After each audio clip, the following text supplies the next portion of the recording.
Hey, that's pretty bad. The Raptors displaying, I think, some of the worst defense they've they've had all season after their best defensive performance of the season just a couple days ago against the Sacramento Kings, losing this one 129 to 117. And even worse, OG Anunoby leaves midway through the game with a left wrist sprain. Looked like he dislocated his shoulder on that play too, but daggum. All that and more after all this quick little ad read. Of course, this is the Raptors Reaction Podcast. I'm your host, Samson Folk.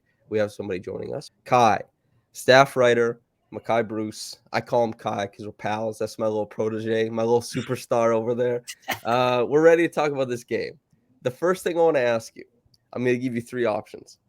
So the Warriors shot pretty well at the rim in this game. Select one of the three. 72%, 84%, or 90%. Which do you think it was? Man, during it felt like 84. I'm saying it was 90%. The Warriors 90? shot 90% at the rim, and get this, they shot 66% from the short mid-range. It's anything near the basket.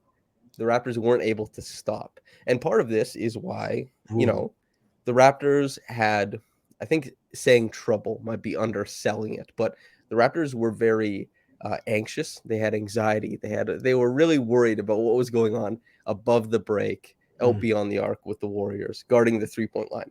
Made them very susceptible to back cuts. And so while the Warriors didn't have a whole bunch of frequency at the rim, although they had a ton in the short mid-range just because the Raptors' rotations stopping short for those little floaters, they weren't able to stop a lot of back cuts, and they got bludgeoned. They gave up so many points in the paint. And Kai, what's your answer for all this? You just saw the Raptors. You just had this great piece come out. That's still true, by the way. As it says under you, Precious Achiuwa truther. He's a huge boon for the Raptors defense. Why couldn't the Raptors defend tonight? What's your take? Yeah, it was just the way things started off was real brutal. I feel like there just wasn't that same cohesiveness, that same, attention that there was in the Sacramento game. And in this game, it just started off with a bunch of like really brutal, wide open layups, like, guys getting back cut, just everybody not paying attention to who's behind them. It's just, and it wasn't like a one person type thing. It was just everybody. So I don't really know what to say about that. Like it's just one of those games, I guess. So, do you think that these games are more common or less common for the Raptors? Like one of those games, they're now, I don't know what they're ranking in the league. They might be 22nd in defensive rating or 23rd, like across the NBA. This is a team that I think coming into the season, people were like, yeah, they could hang in, maybe be top 5. That's not the case. Like when it comes to paying attention, you talk about cohesion, talk about knowing who's behind you. Why is it that a team that is supposed to be run like a drill sergeant's wet dream isn't isn't doing anything in regards to communication? Yeah, I really don't know. It's just like I feel like a lot of it is that some guys are just performing below their expectations defensively.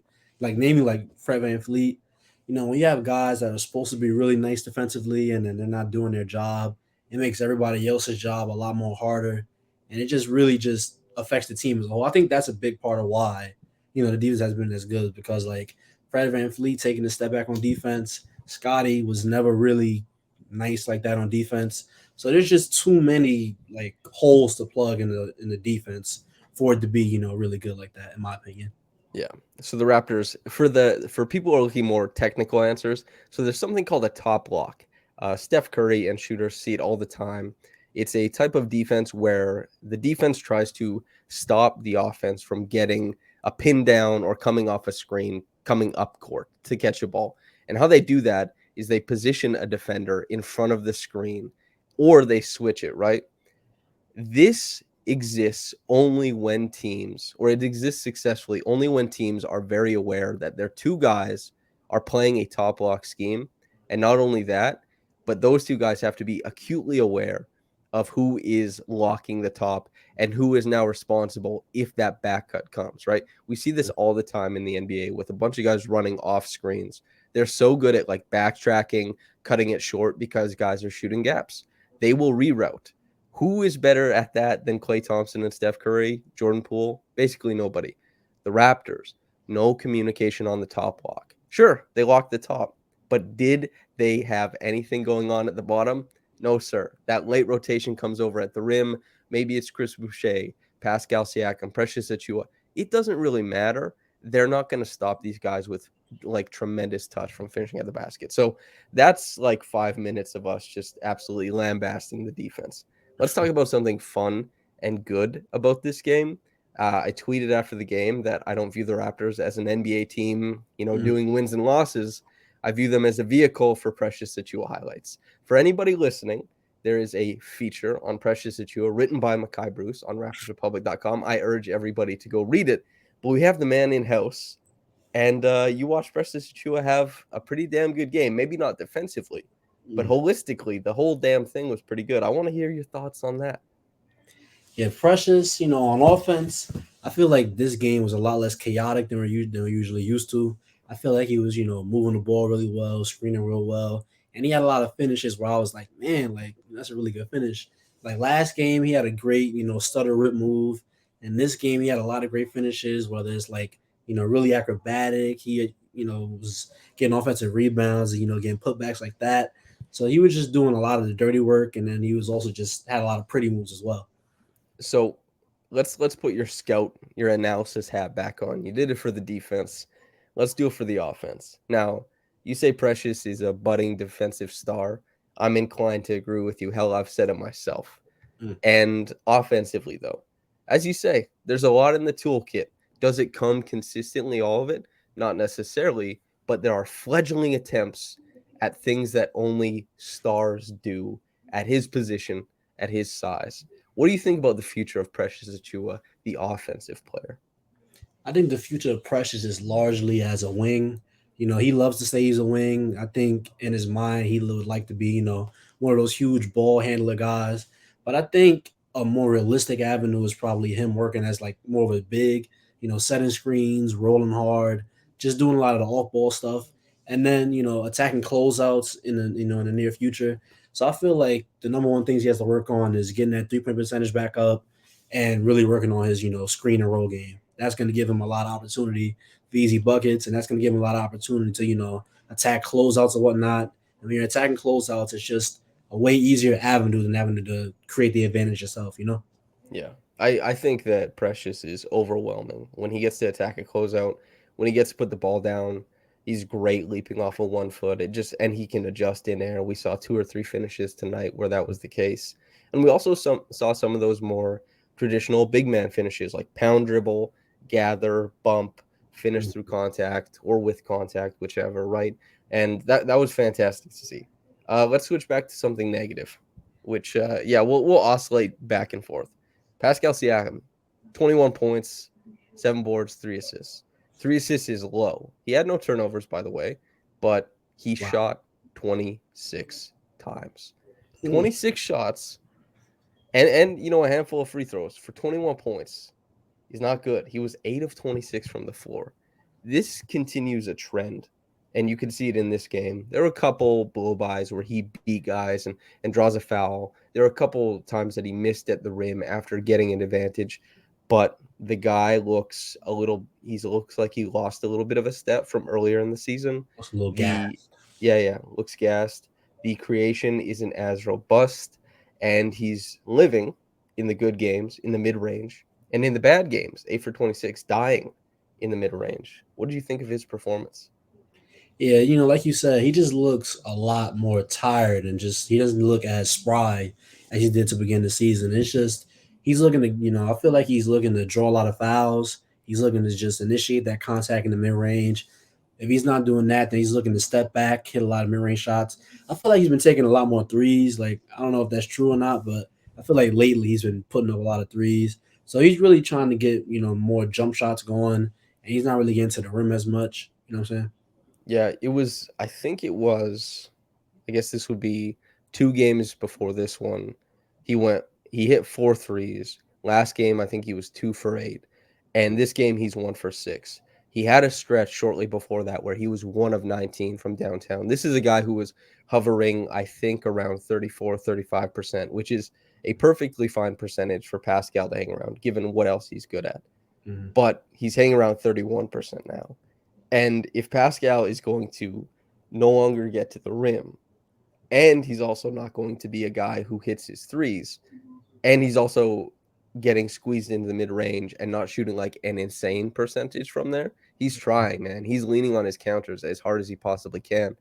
But just like in this game, just like has been the case, I suppose, for a little bit of time now, he's struggling because he's not DeMar DeRozan, man. Like Pascal is a lot of things that DeMar isn't, but he's certainly not a guy who can live strictly in the mid range, and particularly no longer in the 6 to 7 foot area where it's the little push shots that he hit a couple tonight, but constantly getting like 12 feet and out.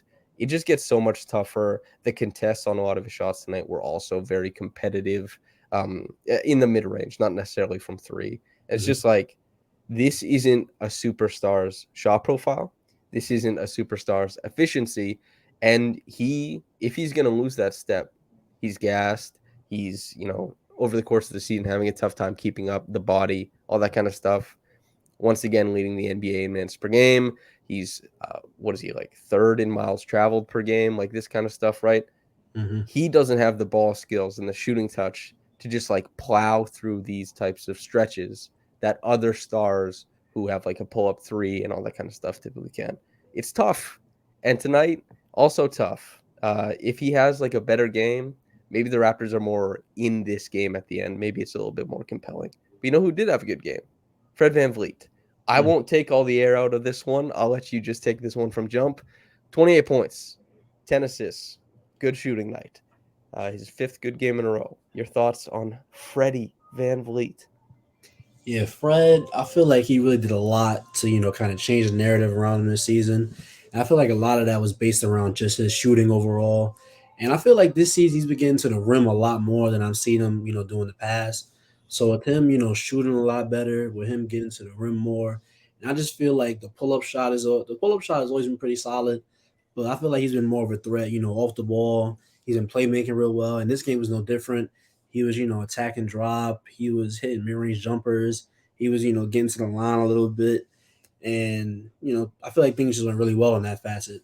So with him just shooting the ball really well, that's what the Raptors really need. And I feel like oftentimes when Pascal is in these, funks that he's not really shooting well, we can always kind of count on Fred VanVleet to, carry the load a little bit. So when you think about his scoring, you're right. Like the rim frequency is up from last year. He has to try and buoy his game after having, a very slow shooting start. But also I think he's been much better at feeding the roll man lately and keeping his dribble alive. I'm curious what you've thought about the playmaking aspect of his game, because I know he gets a lot of heat for that. Yeah, I feel like he's definitely been a great pick and roll passer lately. I feel like he's definitely especially between him and Scotty Barnes, he's always been able to find Scotty on the roll. He found Scotty on a nice baseline cut, and I feel like he's just keeping his head up a lot more instead of just shot chasing like he's been known to do in the past. I feel like he's just more aware of where he's at in the pick and roll, and just he had Precious, he had Scotty. I feel like him and Pascal ran a lot of pick and roll, but that was mostly to just like get Pascal in the mid range area. But I feel like he's just been a lot more aware on the floor than he's been in the past. And so this team, it seems to be the case that Pascal is slowed down. Fred is going like he's had 5 spectacular games in a row, and not spectacular relative to the season, but you could put this 5 game stretch in his All Star season last year, and it would still look like an aberration. Really, really high level play. Scotty Barnes, yeah, I think he's been fantastic lately. Precious Achiuwa surging, and yet this team, they've gotten a couple in, sure, but they're now 22 and 28. What do you make of this team, the compete level, the attention to detail, and the future of it after a game like this? Well, when you put it like that, 22 and 28, even though we've had a lot of great performances over the last couple of weeks, I think that most definitely you're gonna have to probably see some trades in the next couple of weeks. Because if you stay stagnant here, then it's like it doesn't really seem like a serious thing, like you're really trying to compete. So I think you got to move some pieces around, and I just feel like you just need to bolster this defense a little bit and just really get somebody that's a big man, get somebody who could really help out in that, in that facet. And I just feel like as far as moving forward with this team, we've seen enough from this team to realize that there needs to be a change. This is the thing that I remember covering. You weren't covering the team yet. You were probably still in high school, probably. Tampa season. Were you in high school? Tampa season. Now I was in college. Oh, first year college, Hmm. freshman Kai. Man, I remember covering that season, fresh off of the Raptors having the second best record in the league in the bubble season. Right? Hmm. They caught up to the Lakers and passed them in that late stretch of games. And I remember starting that Tampa season and seeing them always find a way to lose, understanding that there was a lot of pedigree on the team. They still had a lot of great players, but it's like, damn, this team just isn't closing. The attention to detail isn't there. They're not clicking in a lot of facets of the game. And as much as I tried to lean on, you know, believing in their track record because they had established such a great track record. They since 2013 had won 48 games or more every year. And as much as 56, 59, they won a championship, right? And I think they were on pace for like 62 wins the season before. You try and make sense of it. Like there's a lot of good players on this team. These guys have won before and they keep losing. And sometimes it's just teams need that shuffle. And the Raptors needed the shuffle from Kyle Lowry to go. They needed Pascal Siakam to ascend a little bit higher. They needed Scotty Barnes and Precious Achiuwa on the team. Like all this different stuff needed to happen, and they needed a shakeup. And the talent level isn't that much higher now than it was then. Hmm. And the record is similar, but like the talent level is the same now, roughly as it was last season too. But the record is vastly different. What do you make sense of this? You watch ball for a decent amount of your life. When a team, you look at a team. I know there's a lot of teams you like. You begged me before the season. You're like, let me talk about those Kings, man, because you were excited about them. You knew it was coming. You knew the Kings were coming, and you're like, let me talk about this Kings team. How did you know about the Kings team? How do you typically take things away about teams that are struggling despite having good players? What do you look for? I mean, when it comes to this Raptors team, like you said, it's like you look at the roster, you're like, wow, this is a lot of talent, and it's a lot of guys who can really do stuff on the basketball court, and yet they still find ways to lose. And I just feel like this season, it's really been the defense that really just hasn't been there. And I feel like with them performing so low as something that's supposed to be like an emphasis point, like, Nick Nurse touted as one of the best defensive coaches, if not just coaches, period. And, you have Fred VanVleet, who has a great reputation on defense, Pascal, OG. And I feel like when you have a team that's just underperforming so much, it's like the offense that they face, like it's easy to score on them. You can get right past the plane of attack. You can get to the rim. Like Pascal and OG and Precious can only do so much. And I feel like we have good defenders, but it's not like everybody's a good defender and you just getting a bunch of stops. So I just feel like when you have all this talent, but you can't really get any stops, anybody can just come in and just beat you like that. And then with a team like the Kings, the reason I was really in on the Kings is because I really like when teams they don't settle for just mediocrity. They just go out, they do the big star trade. They went and got Demonis Sabonis, who's a really good guy. And I just feel like you just can't, have a balance of both. You have to the Kings just went all in on offense. They really said, we're gonna grab the Demonis Sabonis. He's paired perfectly with De'Aaron Fox, and I feel like the Raptors they have a lot of versatile guys on defense, but they don't have like a really normal team when it comes to defense. You know what I'm trying to say? Like Yeah, they have yeah, a totally. lot of weirdly talented guys, but when you're looking just for a regular big man, play drop coverage, hedge if you need to. Like I just feel like this, what the Raptors are trying to do, is just not really sustainable for an 82 game season. That's what I'm trying to say. And imagine if they try to do it like, I don't know, over 240 games, right? Because they've been hitting this like hit the Mm. track again, man. They want like repeat. They want to run this song into the ground until they hate it, and the fans hate it too, right? It's just everybody has seen what the goals of this defense are. The players have seen what the goals of this defense are. Everybody's communicated those goals. Everybody's seen them meet or seen them fail to meet them. And I think it definitely has an effect on the players. There's a human aspect to this. There's The guys feel it when they fail to hold at the point of attack. They feel it when they rotate and it still goes out to an open corner, right? And it's just like, how long can we play this defense that we can't move away from because we don't have the roster to move away from? How long can guys like OG and Pascal play up every single game against bigs and kind of get beat around and all this kind of stuff, right? How long can you lean on guys to do that? And the Raptors, they were expecting to do it for years and years and years, but we're probably going to see some sort of change. Will it be roster? Will it be schematically? Who knows? But it will be talked about February 7th at Rivoli, 6 p.m. There's a live podcast for Raptors Republic.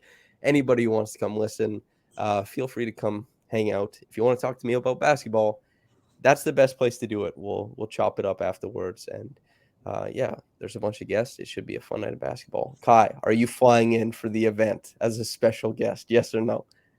You got to send a private jet out. I know I got the budget for it. Send the PJ and I'm there. Damn.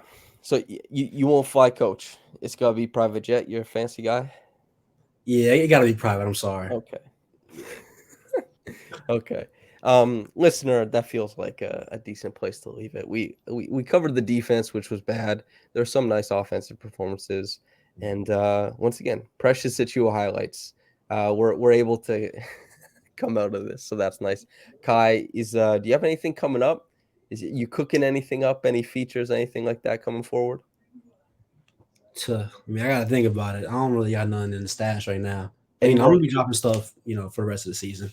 Any more Yu-Gi-Oh comps, or what's the deal? Man, I may do some Pokemon. I know you're a Pokemon fan. I got all kinds of things in my brain. So what's the last Pokemon game you played?